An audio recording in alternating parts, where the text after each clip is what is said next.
આજે આપણે બનાવીશું હાંડવો।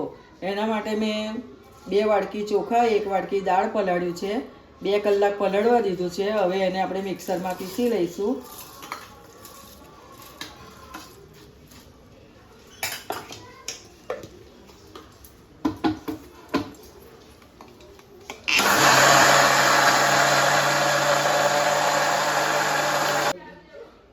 હવે આપણે આમાં તેલ નાખીશું।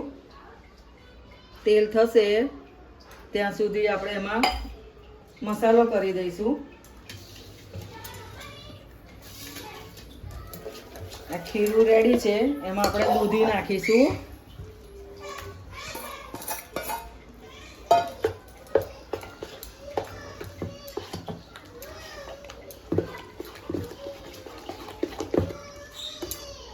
હવે એમાં આપણે મીઠું નાખીશું,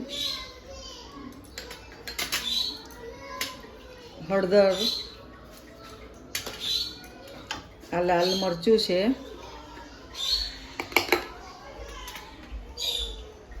આ લીલા આદુ મરચાં અને લસણ છે વાટેલું,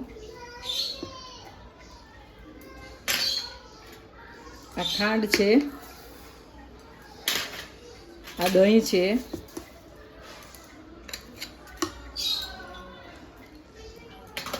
હવે એને બધું મિક્સ કરી દઈશું।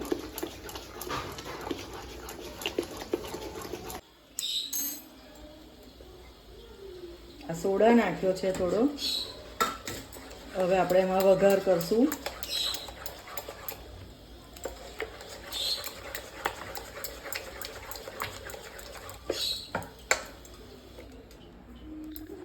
આ રાઈ છે,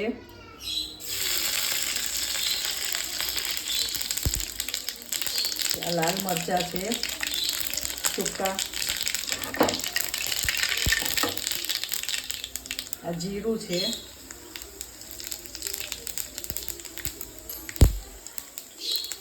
થોડા તલ નાખીશું। આ વઘાર હવે આપણે એમાં રેડી દઈશું।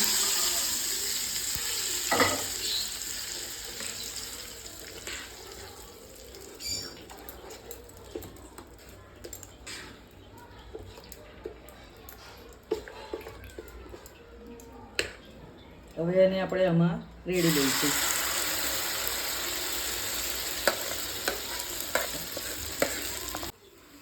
અને ઉપર થોડા તલ નાખીશું।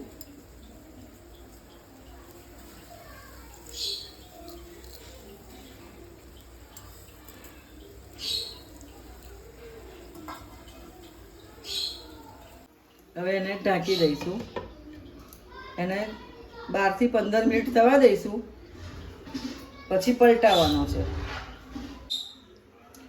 હાંડવો હવે એક સાઈડ થઈ ગયો છે, હવે એને પલટાવવાનો છે।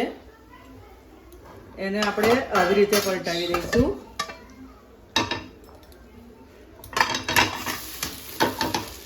હવે એને નીચેની સાઈડે પણ થવા દઈશું, પાછું એને ઢાંકી દઈશું, ફરી પાછું 10-12 મિનિટ થવા દઈશું। આ આપણો હાંડવો એક સાઈડ બનીને તૈયાર થઈ ગયો છે। હવે એને આપણે બીજી સાઈડ પલટાવવાનો છે અને આ રીતે પલટાવીશું।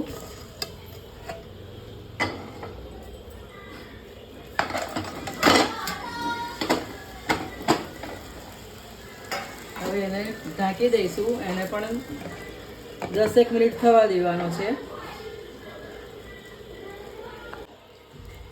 તો આપણે આ જોઈ લઈશું, આપણો હાંડવો 10 મિનિટ થઈ ગઈ છે। હવે એને પલટાવી જોઈએ।